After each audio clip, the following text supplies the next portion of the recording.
I'm about to talk about something that is so incredibly outside of my comfort zone. It is not even funny, but I have to for the sake of protecting children. This video is specifically for parents who think that it's acceptable to have sexual activity in the same room as their children, or with a door open, or in situations where you know that your child might potentially be able to hear you. I want some of you guys to just go on Reddit or to maybe even just type in Google, I caught my parents in the act. And I want you to go into the comments section and just read the testimonies of what it's done to children. How traumatizing that activity is. Your child's first sexual experience should not be related to their parents in any shape or form.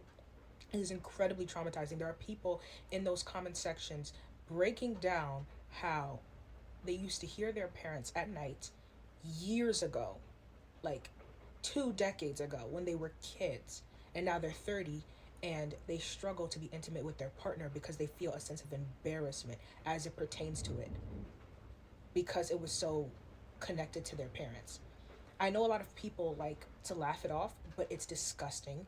It's not funny, and it genuinely is unacceptable to have any type of sexual activity with a child present in the room. And yes, I mean this even for babies.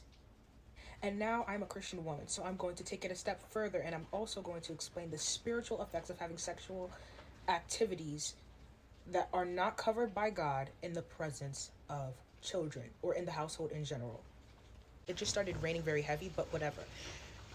God says that the marriage bed is between you and your partner, not you, your partner, and your family. You, your partner, and your friends. You, your partner, and your children. The only people that are welcomed into sexual activity as it pertains to you is you and your partner. That is how God has ordained it to be.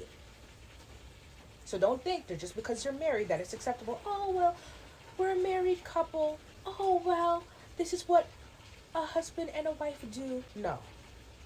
Because you expose your children to demonic spirits because it is outside of what God permits in terms of sexual intimacy. Yes? A lot of you have kids who are struggling with promiscuity, who grow up and your son is promiscuous or your daughter's promiscuous, or they're struggling with lusts, different types of lust, etc. And you wonder, well, how did it become like this? Well, mommy and daddy both had secret pornography addictions. Well, mommy and daddy used to have intimacy and I could hear it. Or I was in the same room, they thought I was sleeping. Mommy and daddy, one of them was a cheater. All of these are lust filled spirits that are causing these actions to take place. And when you are spiritually weak to lust, do you think you'll be able to protect your child against it? Do you think so? No. This is so deep, I cannot even begin to unpack all of the layers. I cannot even begin to unpack all of the layers behind how any type of sexual activity that is not covered by God is so detrimental towards children. So detrimental. There are a lot of issues that your kid will run into later because you didn't protect them spiritually, because you allowed yourself, the person who's supposed to cover them, who's supposed to be praying for them, you allowed spirits to attack you in certain ways. And therefore, you welcome those spirits into your home and you left your children vulnerable. God told us very clearly, don't even enter into the house of wicked people because of the spirits that are in their home.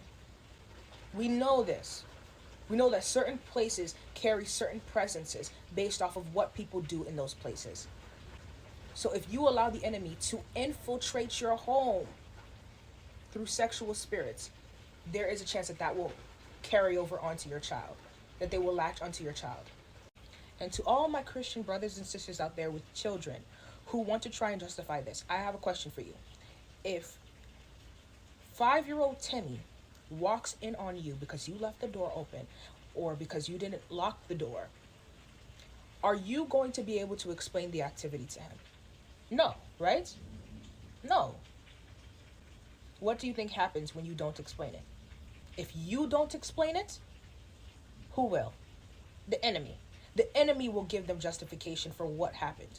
Go in Reddit, go on Google, and look up "I caught my mom and dad in the act."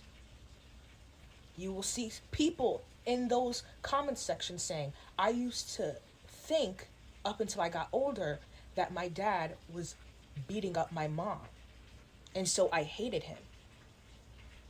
Do you see how the enemy was able to infiltrate and and give them an answer for that activity, because you can't fully explain that activity to them because they're a child and they shouldn't know about the activity in the first place? Do you see how deep it is? Stop justifying it. It's not funny. It's not a joke. It's not cute. It's not, "Aw, well, that's what mommy and daddy do." No, it is irresponsible. Incredibly irresponsible. You are opening them up to so much.